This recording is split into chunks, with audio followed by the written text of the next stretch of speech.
Oke, Assalamualaikum warahmatullahi wabarakatuh. Ya, kembali lagi bersama saya Bernama Andika. Di sini kita akan membahas tentang basis data, ya, basis data dan Microsoft Access. Karena nanti kita akan belajar database yang mana kita akan menggunakan aplikasi bernama Microsoft Access. Kenapa saya memilih Microsoft Access ya? Karena saya kira itu mudah daripada beberapa aplikasi yang lain. Meskipun yang lain juga nggak begitu sulit sih ya. Cuma kalau menurut saya Microsoft Access itu lebih mudah dan lebih simpel untuk secara cepat dipelajari. Oke, kita langsung saja. Yang pertama, kita harus mengenal dulu apa itu atau konsep dari sebuah database.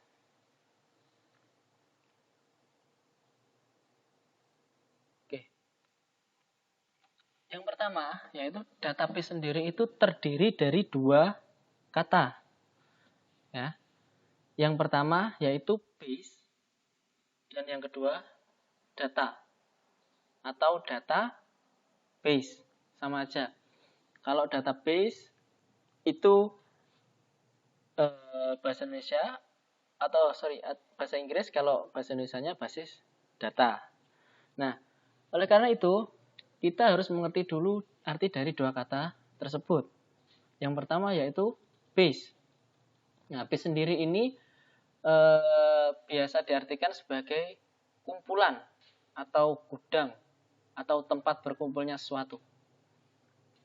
Sedangkan data adalah fakta tentang objek, orang, dan lain-lain yang dinyatakan dengan nilai. Baik itu angka, simbol, dan lain-lain. Nah, jadi di sini kalau kita gabungkan, nah nanti kita akan bahas itu lebih lanjut. Nah, kita harus mengerti dulu arti kata dari basis dan data atau base dan data. Nah, oke. Nah, ini hierarki datanya seperti ini.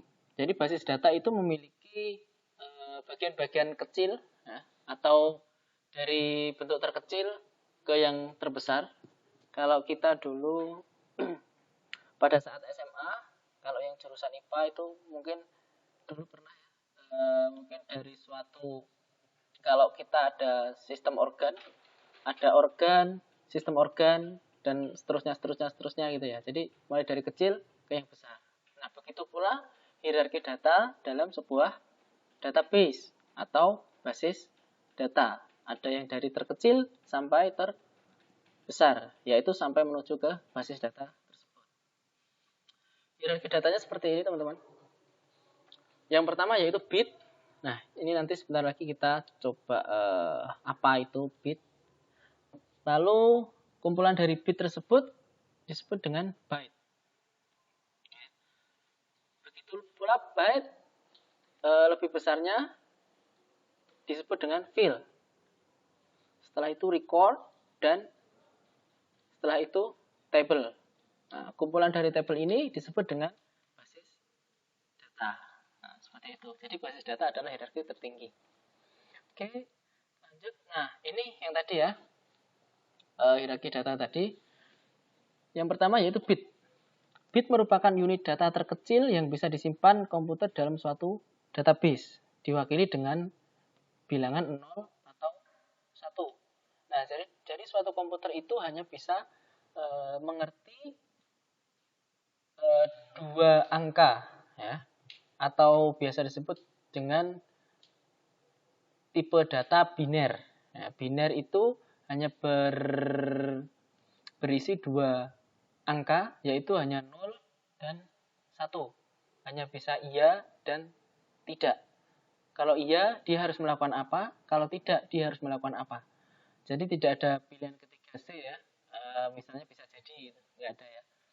Jadi di situ hanya ada 0 dan 1. Kalau 0 berarti tidak.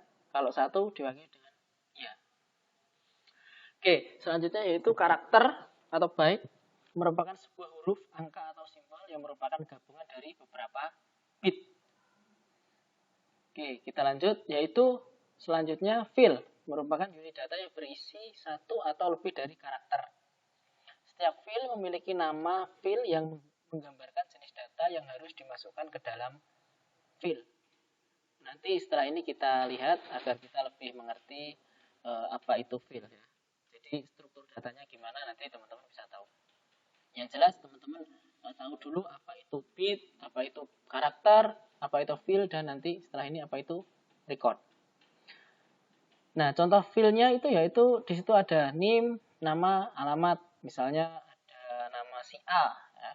Alamatnya di desa A, dan mungkin tempat tanggal lahirnya tanggal sekian, tempat di mana gitu ya misalnya. Nah, itu dia terrecord dalam suatu field. Nah, setelah itu ada lagi record. Nah, merupakan kumpulan field-field yang terhubung. Masing-masing record menyimpan suatu informasi, data atau satu entitas. Contoh record bisa saja nama, alamat, jenis kelamin seseorang. Oke, biar teman-teman nggak bingung, kita langsung aja. Nah, selanjutnya yaitu tabel. Merupakan kumpulan dari record-record yang saling berhubungan. Nah, contoh yang paling sederhana yaitu contoh tabel mahasiswa, tabel dosen, tabel pegawai, tabel ruangan, dan sebagainya ya. Nah, di sini struktur database-nya seperti ini. Jadi database itu tingkat tertinggi. Setelah itu di bawah itu ada tabel ya. Di bawahnya tabel itu ada record. Record itu adalah kumpulan dari beberapa field. Nah, di sini contohnya ada field 1, field 2, field 3. Dan record yang kedua yaitu field 1, field 2, field 3. Ya. Jadi misalnya kita punya database sistem akademik kampus misalnya ya. Nah, tentu di sini kita akan memiliki suatu tabel. Misalnya kita ambil aja, misalnya di sini contoh tabel mahasiswa. Nah, record pertama yaitu dia akan menampilkan mahasiswa pertama tentunya ya. Di sini ada NIM-nya, di sini ada nama, di sini ada alamatnya dan sebagainya. Begitu pula yang kedua, di situ ada nama mahasiswa juga, yang kedua, seterusnya, dan seterusnya. Nah, seperti itu ya. Oke. Nah, ini contohnya itu tadi ya. Merupakan kumpulan dari tabel atau file.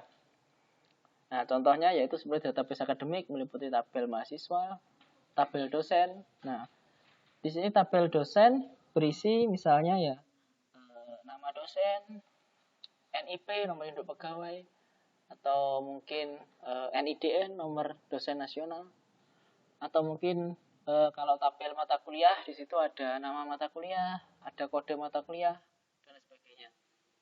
Nah, seperti itu ya. Jadi itu adalah tabel-tabel yang ada pada database sistem akademik. Nah, karena kita ambil contoh sistem akademik.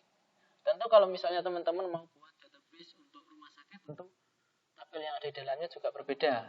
Tentu disesuaikan dengan kondisional teman-teman membuat aplikasi apa. Nah, gitu ya.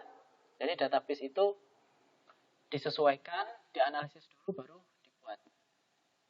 Karena menentukan suatu struktur database itu penting dari awal agar nanti tidak terjadi redundansi data atau data-data yang crash ya nanti. Oke. Karena merubah database itu juga memerlukan waktu, tenaga, dan sebagainya. Oke, nah lalu pengertian database itu apa? Database sendiri adalah kumpulan informasi yang disimpan di dalam komputer secara sistematik sehingga dapat diperiksa menggunakan suatu program komputer untuk memperoleh informasi dari basis data tersebut. Nah, kurang lebih seperti ini ya, teman-teman nanti bisa baca sendiri. Oke, dan intinya yaitu database dibuat itu agar untuk mengurangi atau menghindari pengulangan data atau yang disebut dengan redundansi data. Nah, seperti itu. Jadi, untuk apa database dibuat? Salah satu fungsinya yaitu untuk mencegah redundansi data atau pengulangan data yang tidak perlu. Ini seperti tadi ya. Nah, selanjutnya yaitu kita database tadi sudah ada sedikit gambaran. Selanjutnya yaitu kita bahas aksesnya ya, Microsoft Access. Microsoft Access merupakan sebuah software database dengan sistem manajemen basis data atau biasa disebut dengan DBMS yang difungsikan untuk merancang, membuat, dan mengolah berbagai jenis data yang kapasitasnya berukuran besar. Sebenarnya juga nggak besar juga bisa, cuma akses biasanya dipakai ketika aplikasi tersebut biasanya dalam bentuk lokal biasanya. Ketika sistemnya jaringannya itu masih menggunakan lokal, akses biasanya digunakan. Tapi ketika sudah berskala besar, berskalanya wide area itu biasanya menggunakan menggunakan website ya.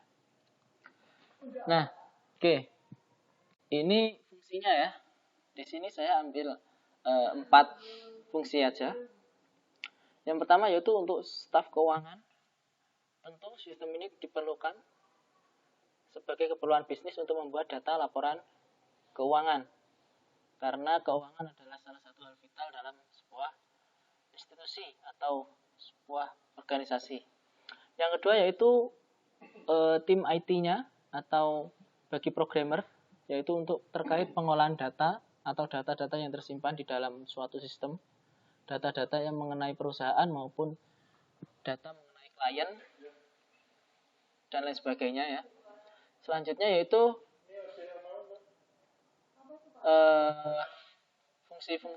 fungsi akses untuk staff, yaitu dapat digunakan dalam pembuatan database inventory. Database inventory ya. Misalnya kalau ada pegawai suatu minimarket misalnya. Nah, itu di situ ada dia harus menginputkan barang atau mungkin penjualan.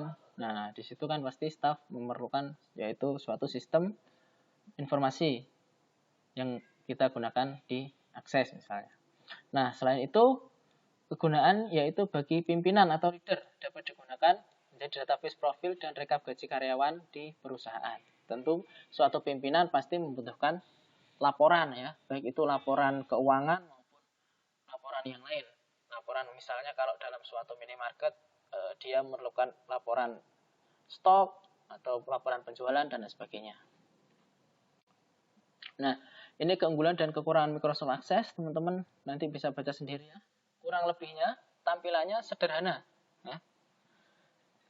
Ini tampilannya sederhana, jadi teman-teman itu tinggal pilih aja apa yang kalian butuhkan, tinggal menggunakan drag and drop ya. Mungkin kita nanti akan belajar itu. Yang kedua yaitu kompatibilitasnya dengan SQL. Ya, dia bisa mengetahui bisa sinkron dengan SQL. Selanjutnya yaitu fitur visual table. Nah, ini yang saya maksud ya, untuk mengkonfigurasi struktur tabel secara visual yang dengan cara drag and drop tadi. Selanjutnya yaitu mengizinkan developer membuat solusi khusus untuk menggunakan kode VBA atau biasa disebut dengan Visual Basic. Nah, akses ini dia terkoneksi dengan Visual Basic. Ya. Jadi ketika kalian kesusahan dalam suatu program diakses, nah kalian bisa menggunakan program tambahan yaitu dengan Visual Basic. Nah, selanjutnya yaitu bisa mengizinkan output laporan dalam bentuk PDF. Nah, kalau ada kelebihan pasti ada kekurangannya. Nah, di sini saya ambil 3 aja.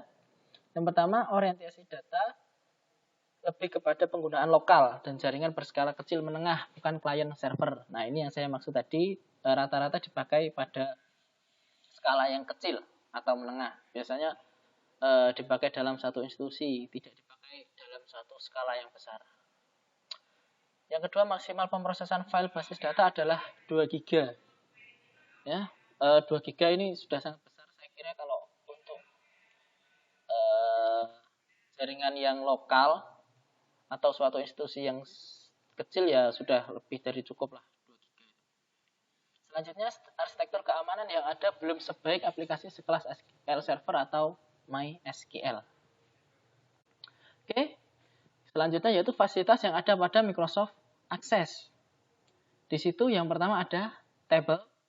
Tentu ya, table karena table itu adalah struktur dari database sendiri, sedangkan Microsoft Access itu adalah suatu database sendiri. Ya, di dalamnya pasti ada table ya. Sebenarnya Microsoft Access sendiri itu adalah suatu database saja. Tapi dia bisa berdiri sendiri ketika dia dibutuhkan untuk menjadi suatu program.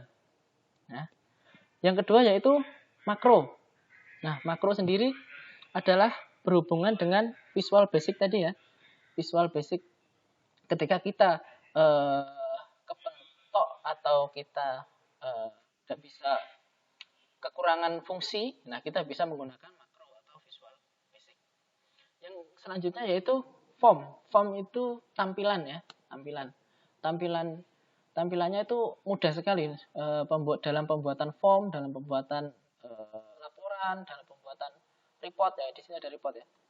Pembuatan form, pembuatan report, query dan lagi semuanya itu agak mudah. Sangat simpel sekali daripada beberapa aplikasi database yang lain. Oke. 1, 2, 3, 4 dan terima kasih. Oke, kalau ada pertanyaan mungkin teman-teman bisa ditanyakan di bawah atau mungkin bisa mengulangi videonya agar lebih mengerti. Terima kasih dari saya. Apabila saya ada salah kata saya mohon maaf. Wassalamualaikum warahmatullahi wabarakatuh.